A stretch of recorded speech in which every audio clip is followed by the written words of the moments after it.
The laughter hit Thessaly like a blade between the ribs. It came from everywhere and nowhere, rippling through the crowded ballroom in waves of silk fans and gloved hands pressed to painted mouths. The chandeliers blazed overhead, their light suddenly too bright, too exposing, turning her into a specimen pinned beneath glass. Nobody wants you. Honoria's voice carried with theatrical precision, pitched perfectly to reach the surrounding guests while maintaining the fiction of sisterly concern. Did you truly believe someone here would dance with you? Look at yourself, Thessaly. Look at that gown.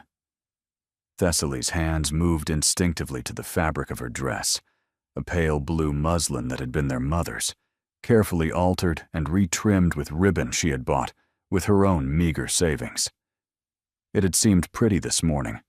Now it felt like a costume, a pathetic attempt at belonging in a world that had never wanted her. "I thought perhaps," she began. "You thought?" Honoria laughed again, and several young women nearby tittered in response, eager to ally themselves with the beautiful Vance sister, the one with the golden hair and the adequate dowry and the string of suitors. "That is precisely your problem, sister. You think too much and understand too little. No man of quality will ever choose you. You have no fortune, no beauty, no connections worth mentioning. You are simply leftover." The word hung in the air like smoke. Leftover. Thessaly felt the burn of tears threatening and willed them back. She would not cry. Not here. Not in front of Honoria and her admirers. Not in front of the London ton who watched this humiliation unfold, like entertainment between dances. She should leave. She should turn and walk through those gilded doors and never look back. But her feet had turned to stone, trapped in this nightmare of public shame. "Come now, Honoria." A young man in her sister's circle spoke up, though his smirk suggested defense was far from his intention. Perhaps some country squire will take pity on her, someone old, with poor eyesight and lower standards. More laughter. Sharper now, hungrier. Thessaly's vision blurred. She took one step backward, then another, desperate to flee before the tears won their battle, and collided directly with something solid and warm and immovable. Hands steadied her, large hands, firm but surprisingly gentle, catching her elbows before she could stumble. The scent of sandalwood and something richer wrapped around her, masculine and expensive, utterly foreign to her modest world. "Forgive me," she whispered, not even turning to see whom she had crashed into. "I was just leaving.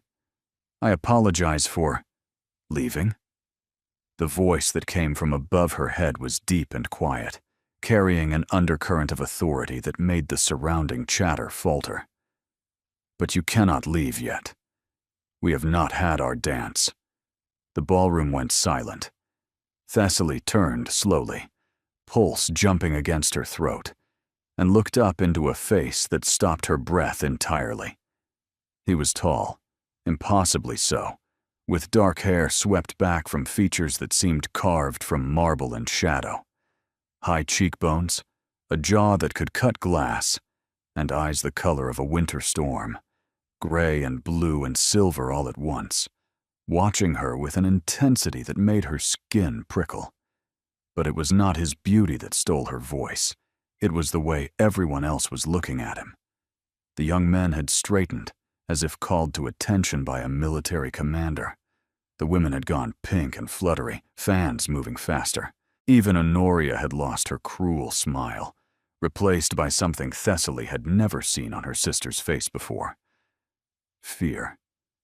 "Your Grace," Honoria said, breathless and uncertain.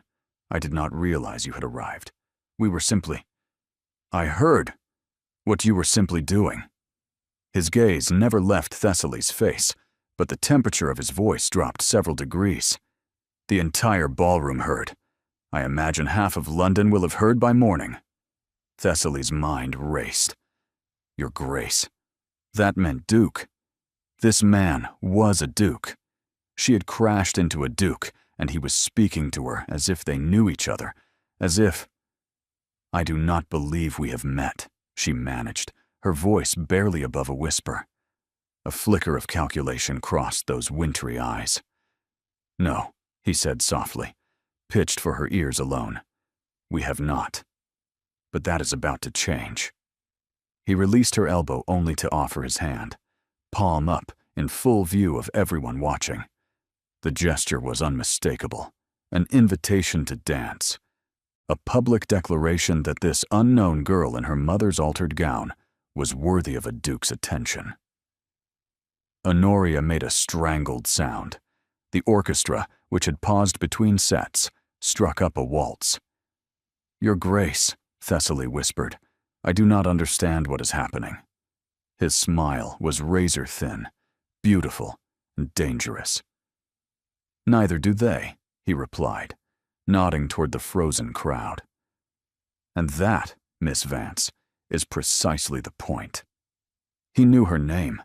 She had never seen this man before in her life, and he knew her name. Thessaly looked at his outstretched hand. Then she looked at Honoria, whose face had gone the color of curdled milk. She placed her hand in his. The murmur that swept through the ballroom was like wind before a storm. And Thessaly realized, with dawning terror and exhilaration, that she had just stepped into something far larger than a single dance. His hand closed around hers with the certainty of a man who had never been refused anything. The crowd parted before them like water yielding to a ship's prow, faces blurring past in a smear of jewels and judgment. Thessaly felt every eye tracking their progress to the center of the dance floor, felt the whispers igniting like small fires in their wake.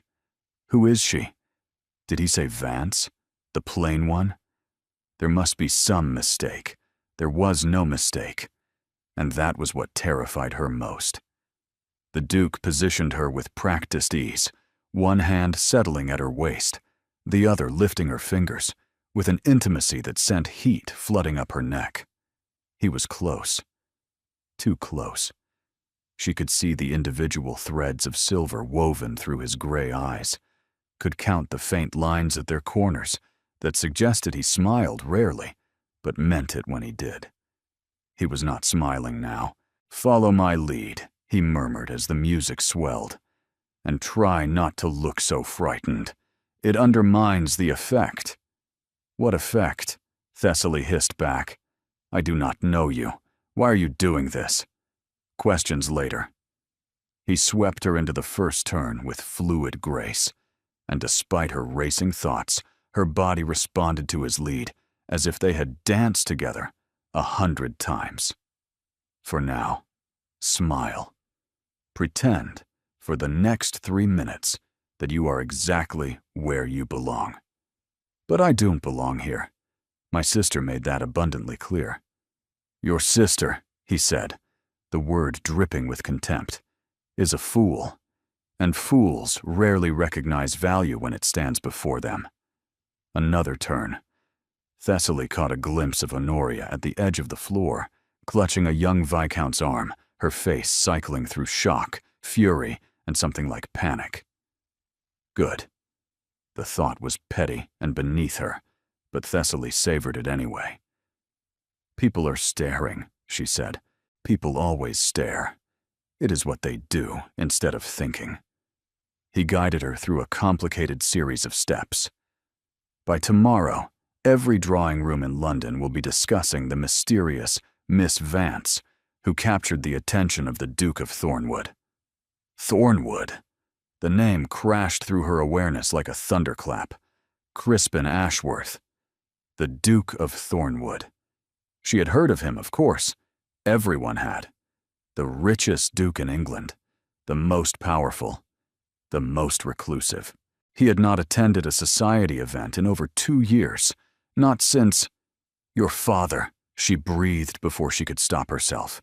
"He died 2 years ago. You have been in mourning." His jaw tightened. "I have been otherwise occupied." "Then why are you here tonight? Why approach me?" "Because you were convenient." The bluntness stole her breath.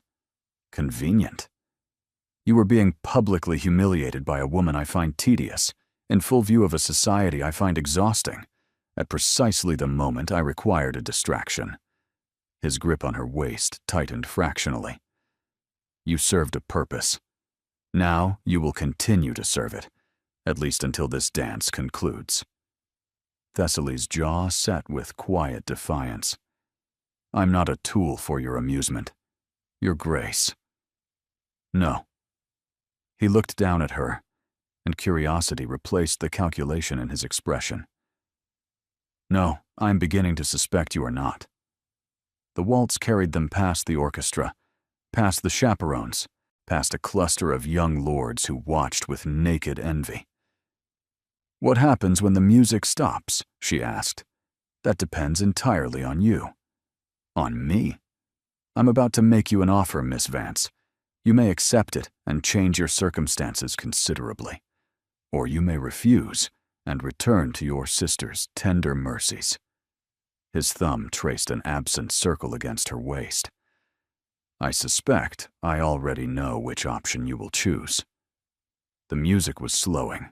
The final measures approached. What kind of offer? Thessaly demanded. The kind that requires privacy and discretion, and a willingness to enter into an arrangement that will benefit us both.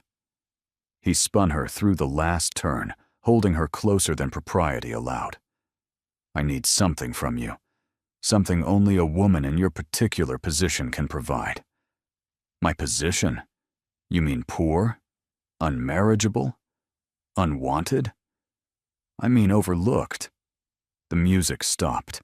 He held her still for one beat too long, letting the crowd drink in the image of them together. You exist on the margins. No one of consequence watches you. That makes you valuable to me in ways you cannot yet imagine. He released her slowly, then offered his arm. Walk with me to the terrace. Let them see you leave on my arm. And then I will explain exactly what I am proposing. Thessaly hesitated. This man was dangerous, not in the crude way of fortune hunters, but in the quiet way of someone who reshaped the world to his will. But behind her, she could hear Honoria's voice rising in agitated conversation. Yes, Thessaly said, placing her hand on the Duke's arm. Show me your terrace. His smile returned, edged with triumph. They walked together through the parting crowd, and Thessaly tried to ignore the feeling that she had just agreed to something far more binding than a conversation. The terrace was cool and dark after the blazing heat of the ballroom. Now, Thessaly said, turning to face him, tell me what you really want. The Duke did not answer immediately. He moved to the stone balustrade, looking out over the darkened gardens, as if gathering his thoughts. Though Thessaly suspected a man like this never needed to gather anything. He simply chose when to deploy it. My father left behind considerable complications when he died, he said finally. Political entanglements, social obligations, and one particular expectation that I have been avoiding for 2 years. Marriage, Thessaly guessed. He turned to face her, moonlight catching the sharp angles of his jaw. You are quicker than your sister gives you credit for. That is not a high threshold to clear. Appreciation crossed his features briefly. No, I suppose it is not. He clasped his hands behind his back. The situation is this. My grandmother, the Dowager Duchess, has grown impatient with my resistance to matrimony. She has identified a suitable candidate, Lady Philippa Wendover, the Earl of Marchmont's daughter. Wealthy, connected, impeccably bred. She sounds perfect. She is perfectly acceptable. That is the problem. His voice hardened. I have no interest in accepting what has been chosen for me. But my grandmother is relentless, and Lady Philippa's family has begun treating the match as settled. I need a disruption, a complication that will buy me time. The pieces click together. You want me to pretend. I want you to be seen, to be wondered about, to create enough speculation that my grandmother cannot force an announcement without appearing foolish. He took a step closer. I want you to spend the remainder of the season as my guest at Thornwood House, to attend events on my arm, to let society believe I have developed an interest in an unexpected direction. Thessaly laughed, the sound brittle. You want me to pretend to be your courtship interest, the unwanted Vance sister, the one with no fortune, no beauty, no connections. She threw Honoria's words back at him. Society will never believe it. Society will believe whatever I tell them to believe.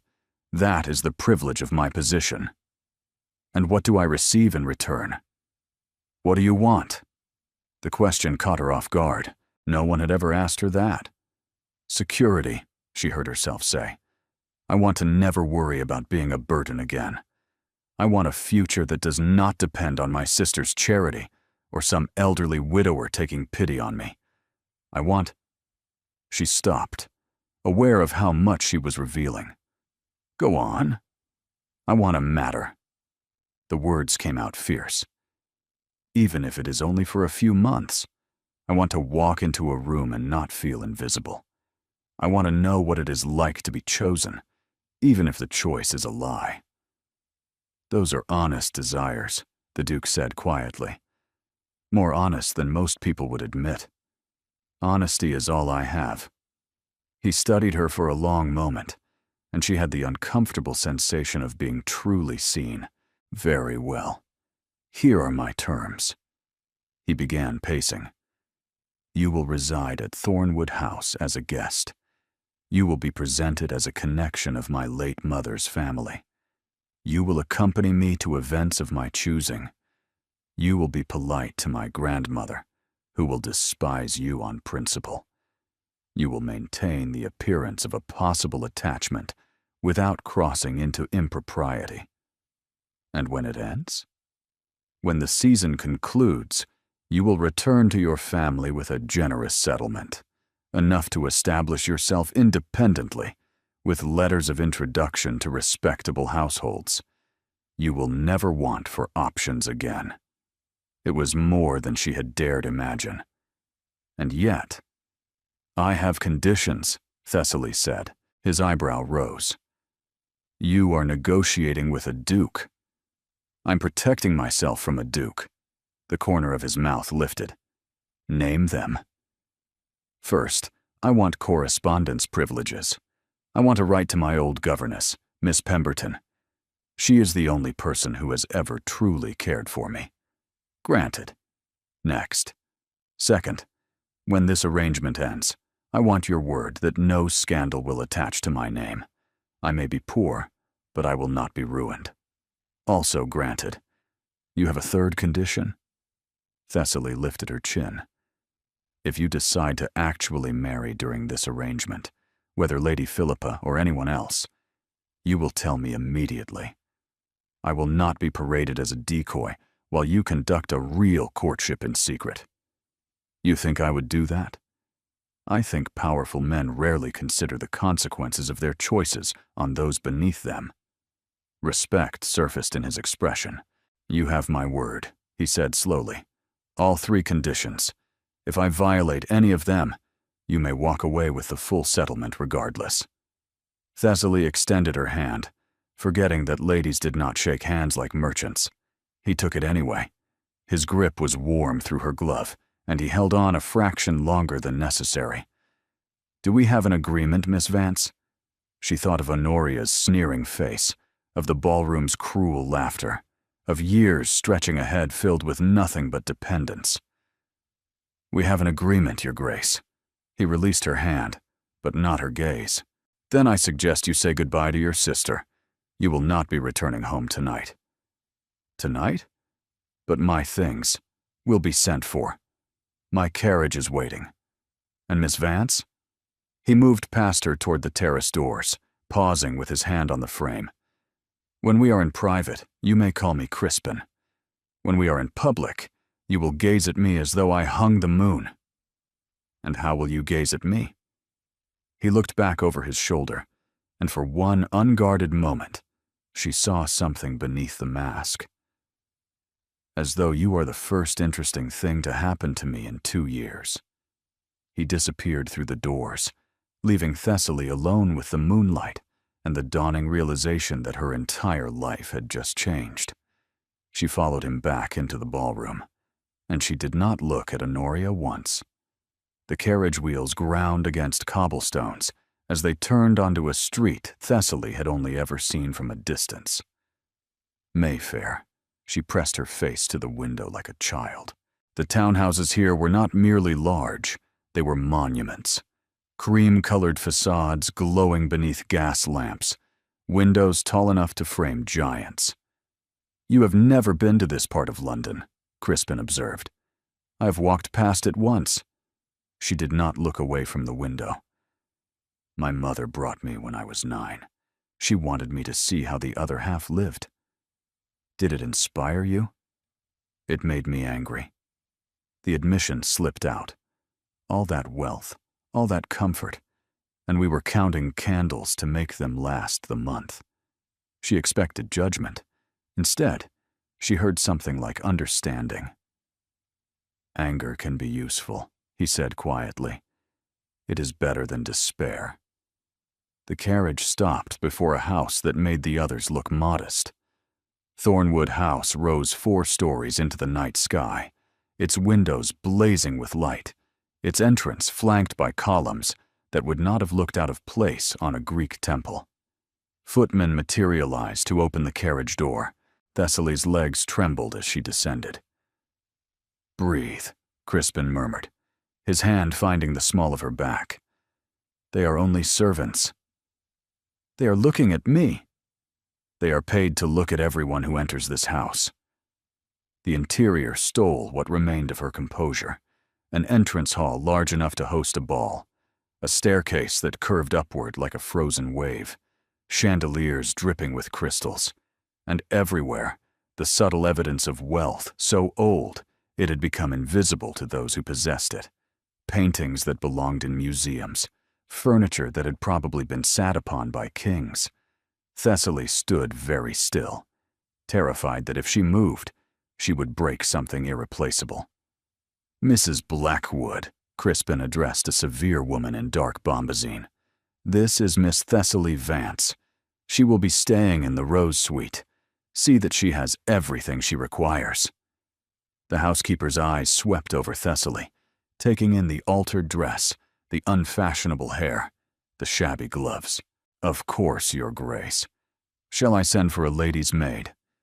"Yes, someone patient and discreet." "I will send Nell. Will there be anything else?" "Inform my grandmother that I will call upon her in the morning. She will undoubtedly have heard about tonight's events by then." The housekeeper departed, and Thessaly became acutely aware that she was alone with the Duke. "Your grandmother lives here as well?" "In the East Wing. She has her own household within the household." A shadow crossed his features. "She will want to meet you tomorrow, to assess the threat you pose to her plans." "Am I a threat?" "You are whatever I need you to be." He turned toward the staircase. "The Rose Suite is this way. You should rest. Tomorrow will be considerably more challenging." She followed him past portraits of Ashworth ancestors, who watched her with painted disapproval, until they reached a hallway lined with silk wallpaper, the color of dawn. "Here." He pushed open a door. The Rose Suite was larger than her family's entire house. Thessaly stepped inside, turning slowly.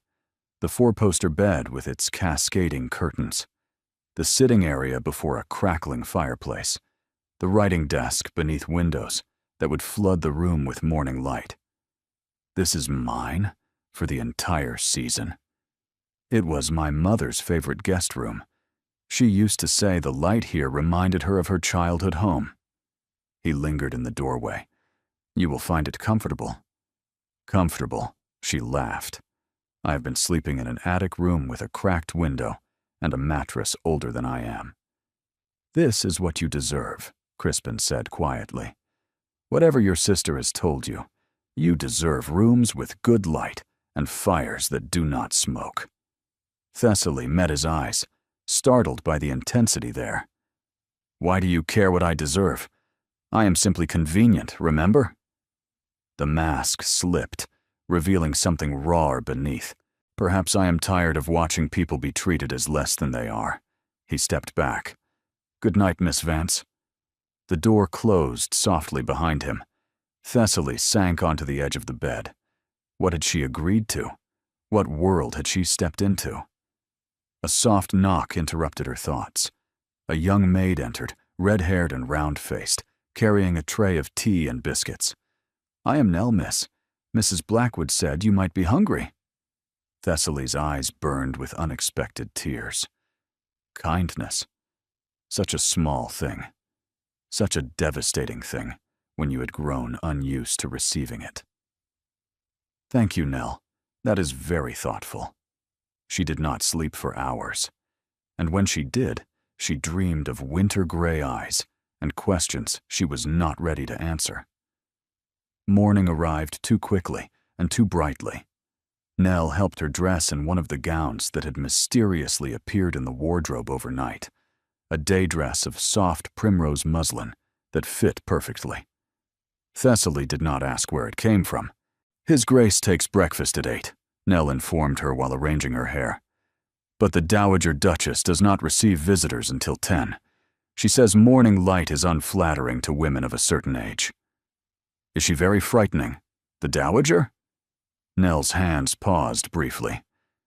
She is particular, miss, about everything, but especially about His Grace. And she had someone specific in mind for him. Lady Philippa Wendover. The Dowager has already ordered the wedding trousseau.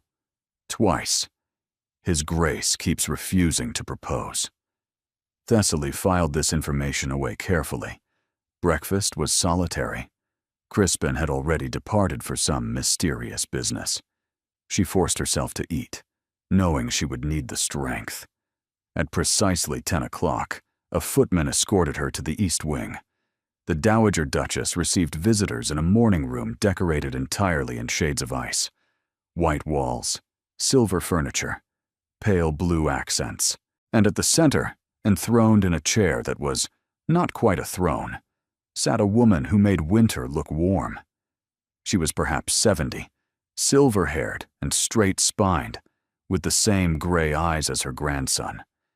But where Crispin's gaze held complexity, hers held only assessment. So, her voice cracked through the quiet like ice breaking. You are the creature my grandson dragged home from the Ashford ball. Thessaly curtsied, drawing on every lesson her mother had taught her. Your Grace, thank you for receiving me. I did not receive you. I summoned you. The Dowager gestured to a lower chair. Sit. Let me look at you properly. Thessaly sat, folding her hands to hide their trembling. Vance. The Dowager pronounced the name like something distasteful. I know that family. Your father was a clerk, was he not? He was a solicitor's assistant, Your Grace, and the estate is not crumbling. It is merely economical. Economical? A thin smile. Is that what we call poverty now?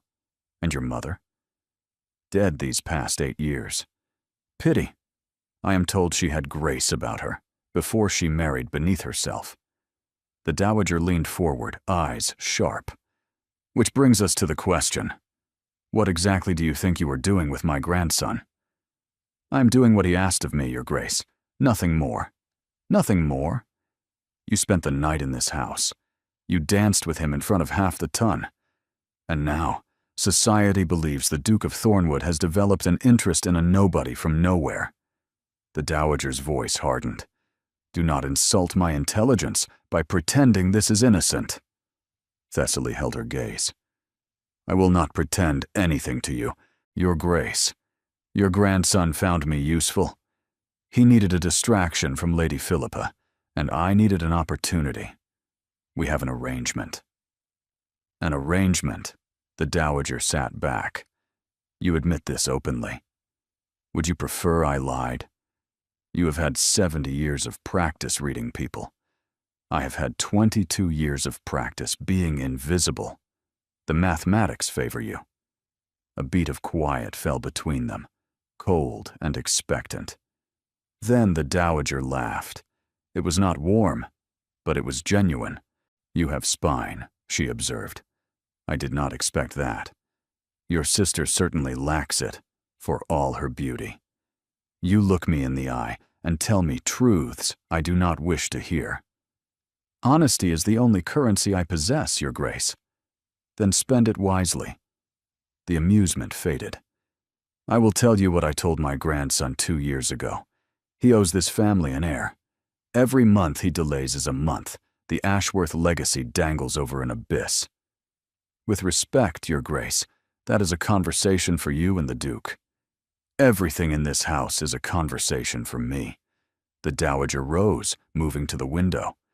"Do you know why my grandson has refused to marry? His father died." "His father died, yes, but that is not the whole truth." She turned, profile sharp against the light. "Crispin was in Scotland when it happened. He chose to stay an extra week for the hunting, and while he was shooting grouse, his father collapsed. By the time word reached him, by the time he returned," Thessaly's throat tightened. "He did not get to say goodbye. He did not get to say goodbye. He did not get to apologize. He did not get to tell his father any of the things sons need to tell their fathers before the end." The dowager's voice held no sympathy, only fact. "And now he punishes himself by refusing to live." The pieces rearranged themselves in Thessaly's mind. The coldness, the control, the way Crispin spoke of duty as burden. He was not avoiding marriage because he did not want it. He was avoiding it because he did not believe he deserved it. "Why are you telling me this?" Thessaly asked. "Because you are either going to help him or hurt him, Miss Vance." The dowager stood before her, close enough that Thessaly could smell her expensive perfume. "If you are truly just an arrangement, then play your role and disappear. But if you become something more—" She paused, and for one moment, the ice in her eyes melted. He has been somewhere else since his father died. Present, but not present. Perhaps you can reach him. Perhaps not. But if you give him hope, and then take it away, you will destroy me. I will make you wish for destruction." The dowager stepped back. "Are we understood?" "Perfectly, Your Grace." "Good. Then you may go. If you are going to impersonate someone worthy of my grandson's attention, you will need considerably better wardrobe." Thessaly rose, curtsied again, and fled the ice-colored room with her pulse racing and her mind reeling. She had survived the gatekeeper, but she suspected the real trials were only beginning. The week that followed was a blur of transformation. Madame Fontaine, the most exclusive modiste in London, arrived with an army of assistants and enough fabric to clothe a village. She circled Thessaly with pins in her mouth, muttering in French about proportions and coloring. "The cerulean will make your eyes sing," she declared, holding a swatch of blue silk against Thessaly's cheek. "And the champagne for evening. Gold embroidery along the bodice. You will be magnifique." Thessaly stood still while assistants pinned and tucked, feeling less like a person and more like a dressmaker's dummy. Beyond the dress fittings, there were dancing lessons with a terrifying Italian master who shouted about posture, etiquette refreshers with Mrs. Blackwood, lessons on which fork to use, how to pour tea, the proper angle at which to hold a fan. Thessaly absorbed it all with desperate focus. Through it all, Crispin remained distant. He appeared at meals, polite and proper, inquiring about her progress without actually engaging. He approved expenditures without looking at numbers. He nodded at reports of her improvement without offering praise. It was as if the man who had defended her at the ball had retreated behind walls she could not breach. On the 5th evening, Thessaly had had enough. She found him in the library, naturally. Leather chairs, crackling fire, books climbing to the ceiling. "You have been avoiding me," she said from the doorway. He did not look up from his ledger. "I have been managing estate business." "You have been hiding behind estate business." She entered uninvited, settling into the chair across from his desk. "Your grandmother told me about your father. About Scotland." His jaw tightened. "My grandmother talks too much. She cares about you too much." Thessaly folded her hands in her lap. "I am not asking you to share your grief with me. I am simply asking you to stop treating me like furniture." "I do not. You have not spoken more than 20 words to me in 5 days." She leaned forward. "If we are to convince society that you have developed an interest in me, you will need to actually look at me occasionally." Tension gathered between them, charged and unfamiliar. Then, slowly, Crispin set down his pen. "You are right," he said. "I have been elsewhere. When things become complicated, I retreat to numbers and ledgers, things that can be controlled." "And I'm complicated?" "You're unexpected." He rose, moving to a shelf and pulling down a slim volume bound in burgundy leather. "I prepared for a business arrangement. I did not prepare for someone who would storm into my library and demand to be seen." He extended the book.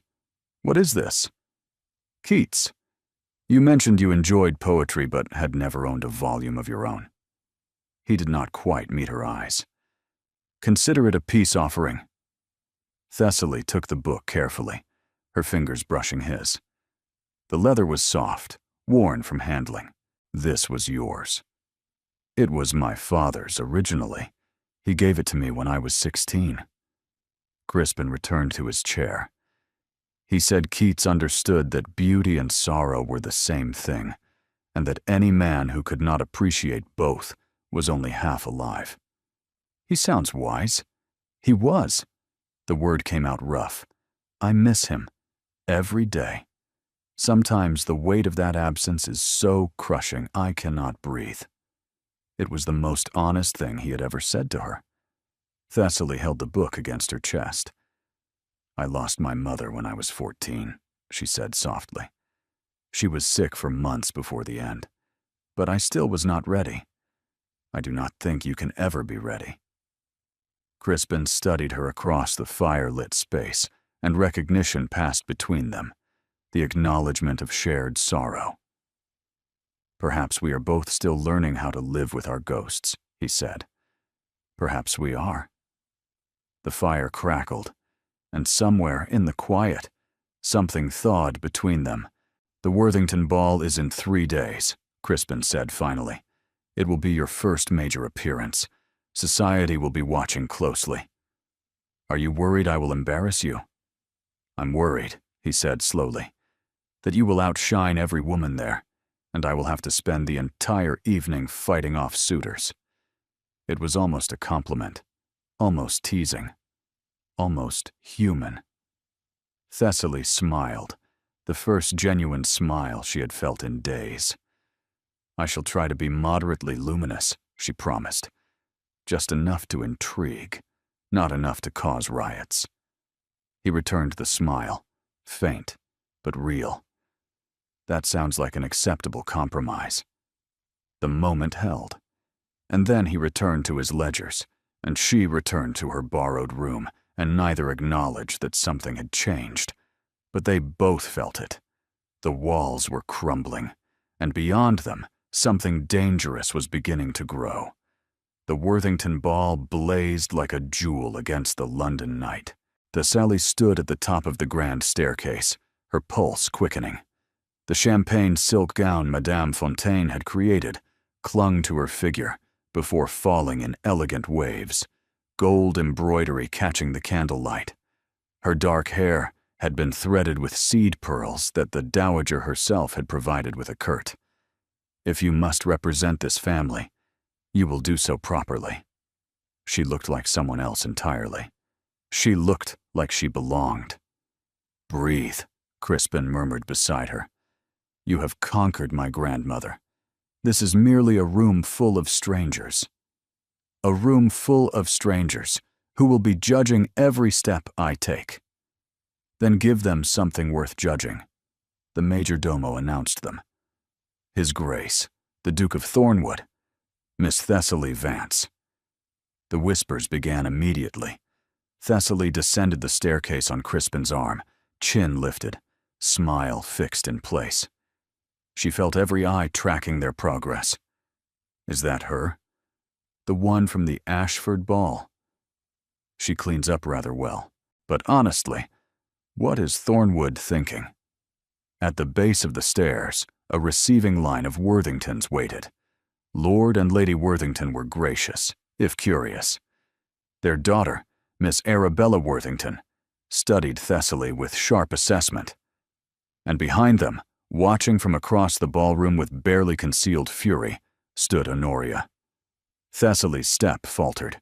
Her sister was dressed in rose silk, her golden hair perfectly arranged, her attention fixed entirely on Thessaly. "Steady," Crispin said. "She cannot touch you here. She is my sister. She can always touch me. Not tonight. Tonight, you are under my protection." They had barely cleared the receiving line when Lady Philippa Wendover materialized, beautiful and blonde in ice blue silk. "Your Grace." Lady Philippa's curtsy was impeccable, her smile sharp. "How delightful to see you emerging from your hermitage. And Miss Vance, is it not?" "We have not been properly introduced," Thessaly agreed, "though I have heard much about you." "Have you?" Her gaze swept over Thessaly's gown. "Your dress is lovely. Madame Fontaine has done wonders with limited material." The insult was delicate, deniable, devastating. Thessaly smiled sweetly. "She is talented at recognizing potential. I understand she declined several clients this season. Something about refusing to polish brass when gold was available." Lady Philippa's eyes widened. The barb had landed. Before she could respond, Crispin intervened. "If you will excuse us, I believe I promised Miss Vance the first waltz." He swept Thessaly away, guiding her toward the dance floor. "That was well done," he said, as they took their positions. "Where did you learn to joust with words?" "I have a sister who has been sharpening her tongue on me since childhood. Lady Philippa is an amateur." The orchestra struck up. Crispin's hand settled at her waist, and they began to move. This time, Thessaly did not count steps.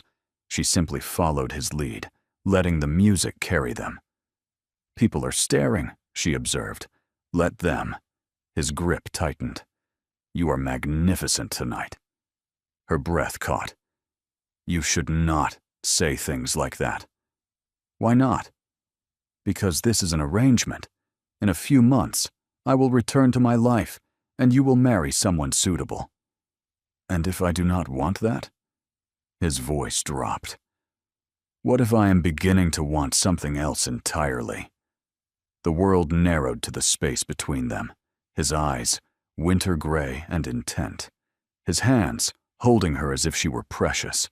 "Crispin, do not answer yet." He spun her through a turn. "I should not have said that. Not here. Forgive me." The music ended. Before she could respond, Honoria appeared at her elbow. "Sister." The word dripped with false sweetness. "How unexpected to see you here." "Honoria, you look well." "I look better than well. I look like someone who belongs." Honoria's smile sharpened. "Which is more than can be said for you, whatever costume you are wearing." "This costume was commissioned by a duke. What does that say about his taste?" "It says he is easily distracted by novelty. But novelty fades." Honoria leaned closer, voice dropping. "Enjoy this fantasy while it lasts. By the end of the season, you will be back in that attic room. That is how these stories always end. Perhaps this story will be different.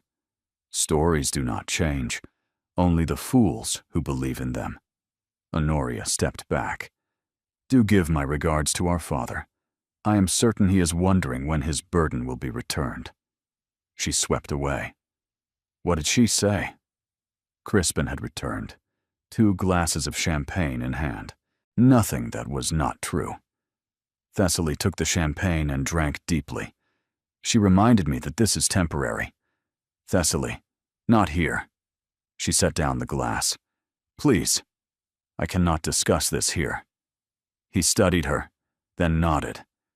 The garden. There is a terrace beyond those doors. She followed him out into the cool darkness. Tell me, Crispin said quietly. Tell me what she said. Thessaly wrapped her arms around herself. She said that by the end of the season, I will be back where I started, and you will be married to Lady Philippa. And you believe her? I believe that wanting things is dangerous, that hope is just another word for future disappointment. He moved closer, close enough that she could feel his warmth. What do you want, Thessaly? Not what you fear. What do you actually want? She turned to face him, tears threatening. I want this to be real. I want to matter to someone who sees me, truly sees me, and chooses me anyway. I want to stop being the unwanted one. I want... She stopped. You want what? I want you, and that terrifies me more than anything Honoria could ever say. The words hung between them, raw and impossible to take back. Crispin's hand rose to cup her face.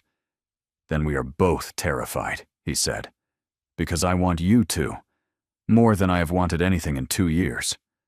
This is madness. Probably. It cannot end well. Perhaps not. Crispin. He kissed her. Not the careful, performative kiss of a public charade, but something real and desperate and hungry. She kissed him back with equal fervor. When they finally parted, both breathing hard, the world had shifted. Tomorrow, Crispin said hoarsely. Tomorrow, we will talk properly about what this means. And tonight? Tonight we return to the ballroom. We pretend. But as they returned to the blazing lights, she knew that pretending would never be the same again. Something had broken open between them, and neither could put it back. The days following the Worthington ball passed in a strange, suspended state. They did not speak of the kiss, not directly. But everything had changed. Glances held a heartbeat too long, fingers brushing when passing books, the careful distance collapsing into something warmer in private moments. Thessaly found herself seeking him out in the library each evening, their conversations stretching later into the night. Tell me about your mother, she said one evening, curled in the leather chair that had become hers. Crispin stared into the flames. She was gentle, he said finally. Quieter than my father. She preferred gardens to ballrooms. I think she found being a duchess exhausting. How old were you when she died? 7. Old enough to remember her clearly. Young enough that the memories feel like dreams. He paused. She used to read to me every night. Fairy tales, where love conquered everything. I believed her. And now? Now I know that love does not conquer. It wounds. It leaves scars that never fully heal. He turned to face her. I loved my father more than anyone, and losing him broke something in me. Thessaly set aside her book and crossed to sit beside him. Perhaps fixing is not the goal, she said softly. Perhaps we simply learn to carry the broken pieces differently. That sounds like wisdom. That sounds like survival. His hand found hers, fingers intertwining naturally. You are remarkable, he said quietly. You have been dismissed and diminished your entire life, and yet you refuse to become bitter. I became small for years, Thessaly admitted. I believed what Honoria said, that I was plain, that I was unwanted. She squeezed his hand. It was not until I came here that I began to wonder if perhaps the problem was not me at all. What changed your mind? You did. The words slipped out. The way you look at me, as if I am intelligent and capable, As if my opinions matter. As if what? As if I am beautiful. Crispin turned to face her fully, his free hand rising to cup her cheek. You are beautiful, he said. Not because of your gown or your hair. You are beautiful because of the fire in your eyes when you argue with me. Because of the courage it takes to keep hoping. Tears pricked at Thessaly's eyes. You should not say such things. I should have been saying them from the beginning. He leaned closer, forehead touching hers. I have wasted so much time hiding from grief, from life. And then you arrived, and everything I had built began to crumble. Is that a bad thing? I thought so at first. Now I think it might be the best thing that has ever happened to me.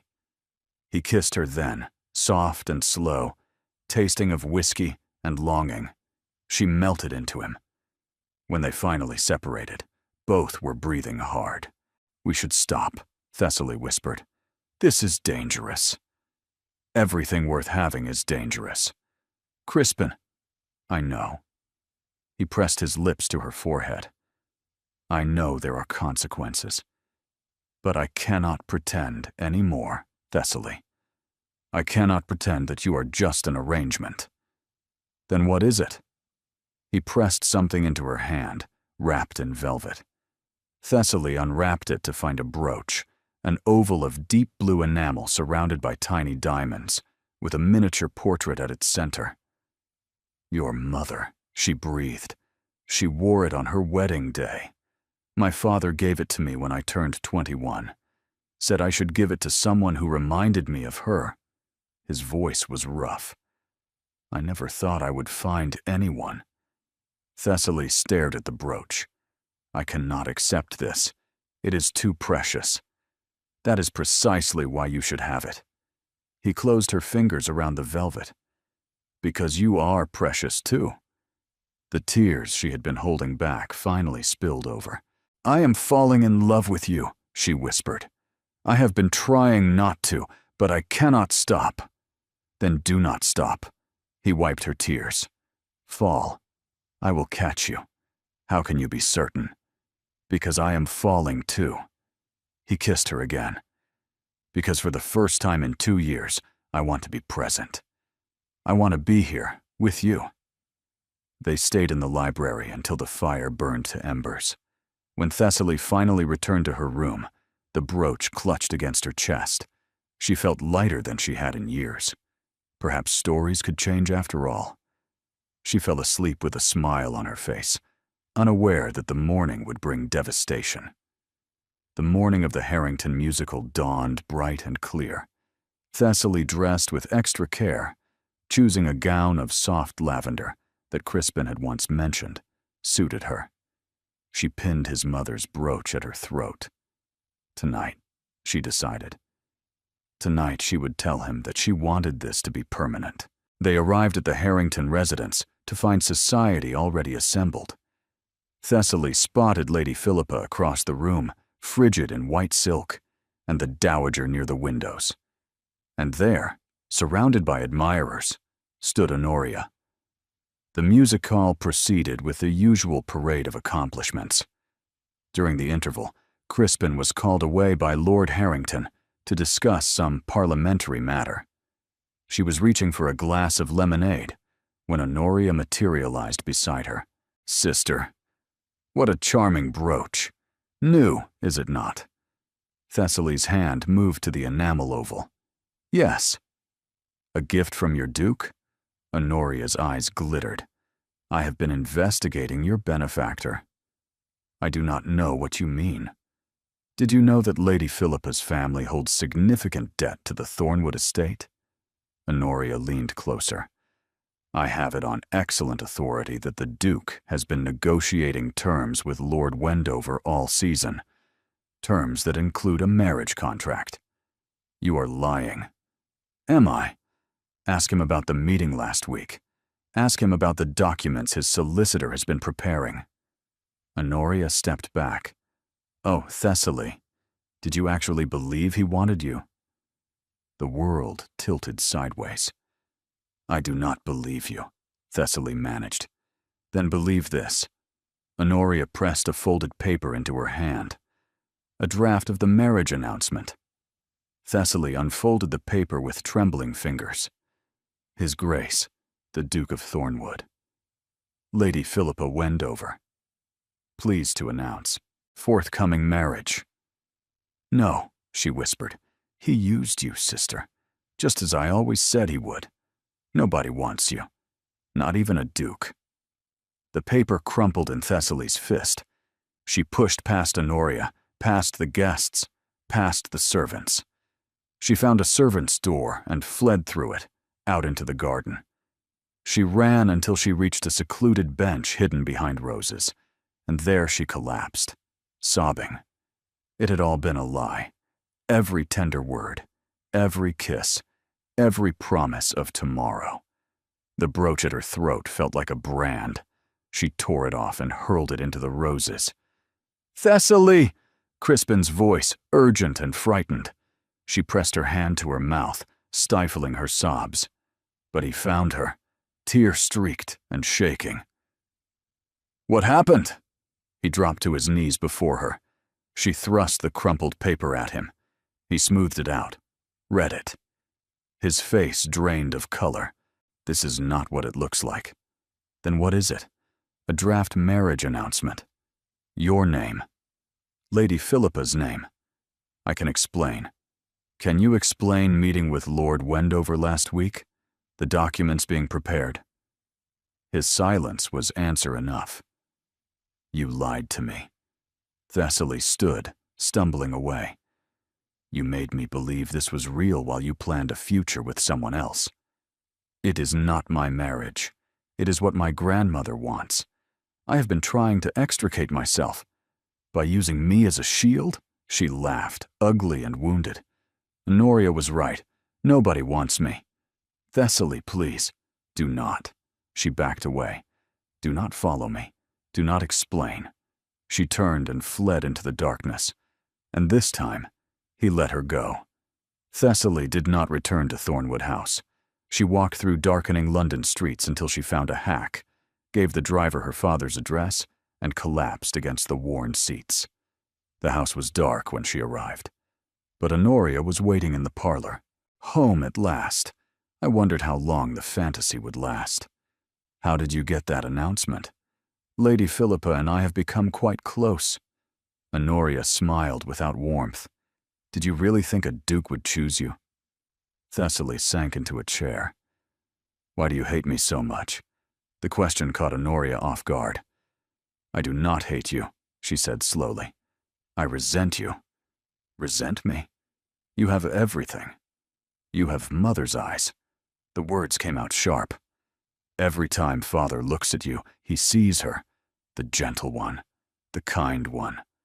I am the pretty one, but you were always the loved one. Thessaly stared at her sister. That is not true. Is it not? Father barely speaks to me. Mother saved her softest smiles for you. I have spent my entire life fighting for scraps. So you decided to destroy me? I decided to survive. Honoria moved to the window. You were not supposed to be competition, Thessaly. You were supposed to stay in your attic room. And when I did not, when you did not, you reminded me of everything I could never be. Honoria turned. Kind, despite being mistreated. Hopeful, despite being dismissed. The admission hung between them. He never genuinely cared for me. You proved that. Did I? Honoria tilted her head. What I didn't tell you is that the Duke has refused to sign. 3 times. His solicitor drew up the papers at the Dowager's insistence, but Thornwood himself has blocked every attempt. The words hit Thessaly like a physical blow. What? Lady Philippa is desperate. Her father is threatening to force the Duke's hand. But apparently, Thornwood has been liquidating assets to pay off the debts independently, selling properties, doing everything possible to free himself. Why did you not tell me this before? Because I wanted you to run. Honoria's voice was flat. I wanted you to give up just once. I wanted you to feel what it is like to have hope ripped away. Thessaly rose slowly. You are cruel. I am broken. Honoria met her eyes, and for the first time, Thessaly saw the emptiness there. I thought if I could break you too, perhaps I would feel less alone. That is not how healing works. I know. Honoria turned away. Go back to him, Thessaly. The announcement was never his choice, and you were the first thing he has chosen for himself in 2 years. Why are you telling me this now? Because watching you fall apart was supposed to feel satisfying. Instead, it felt like watching myself. Honoria moved toward the door. Perhaps I am tired of being the villain. She left without another word.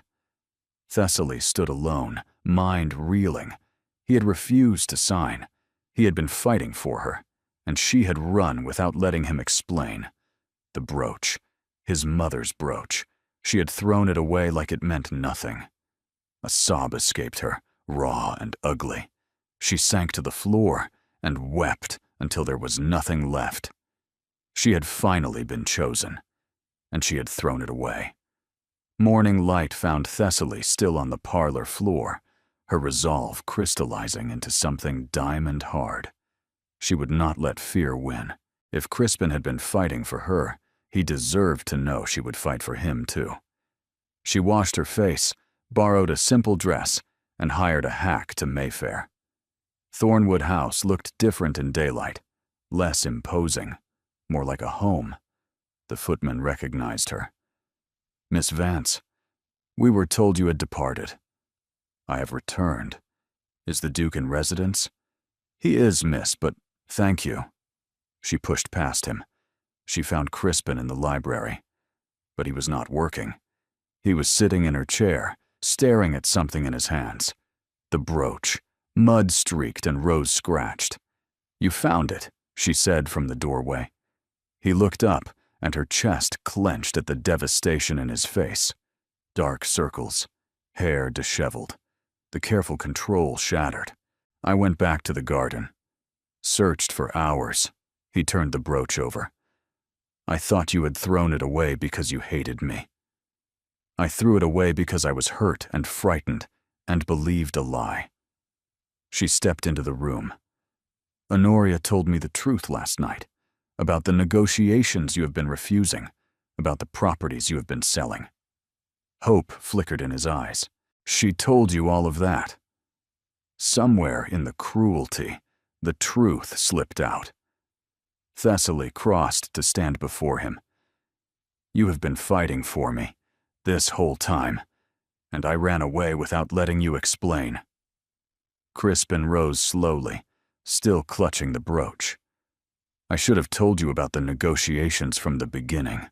I was a coward, afraid that if you knew the complications, you would decide I was not worth the trouble. You thought I would leave?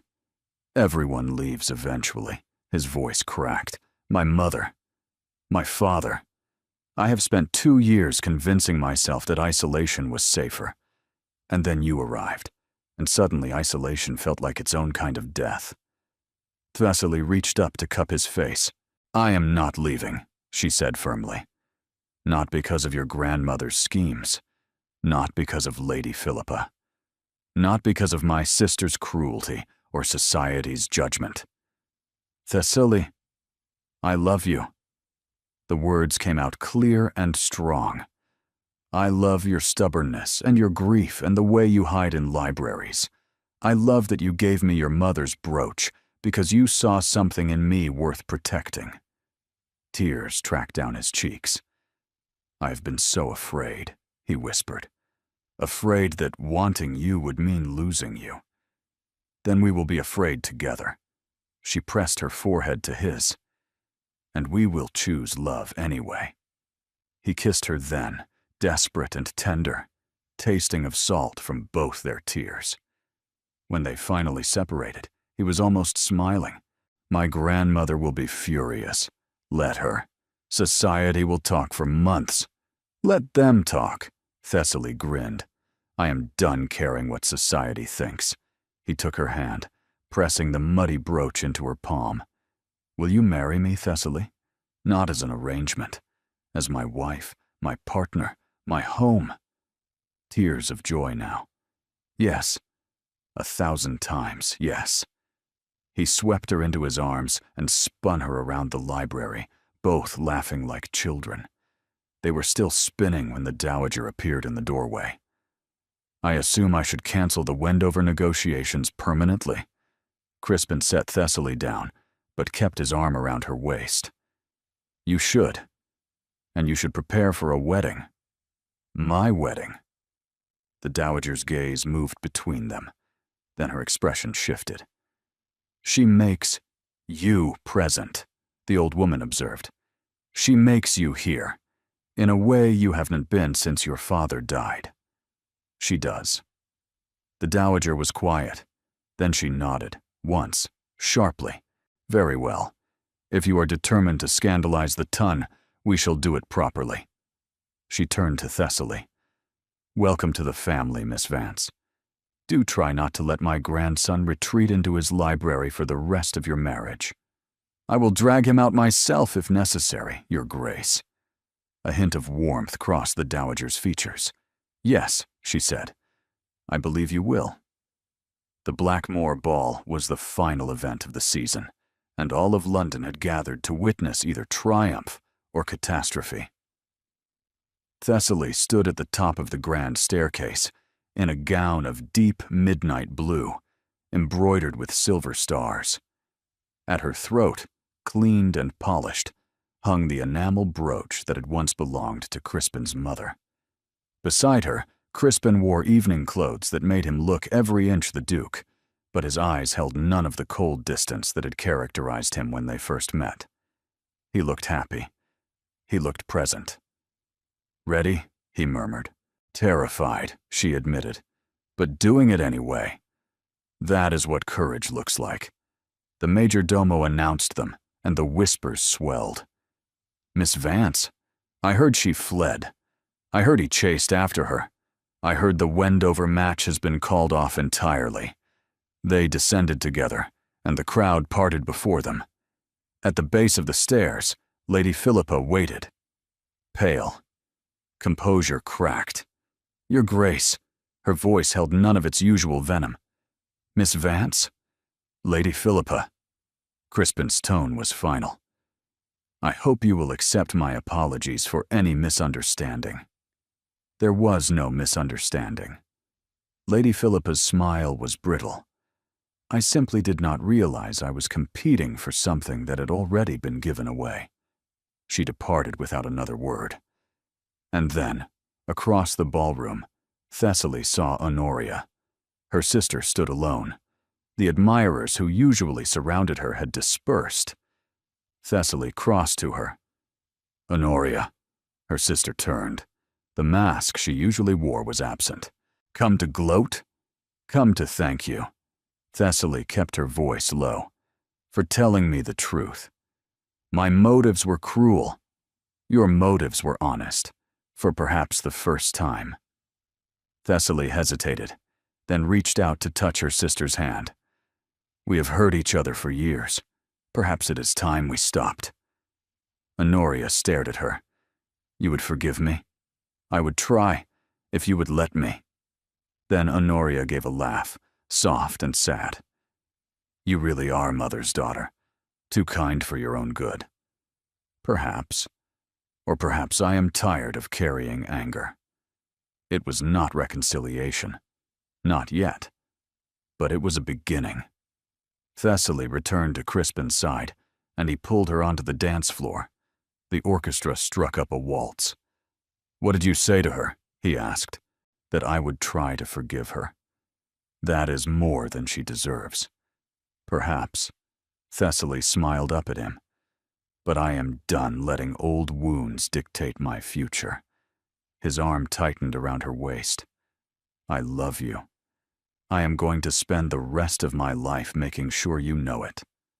I love you too, and I am going to spend the rest of my life dragging you out of libraries.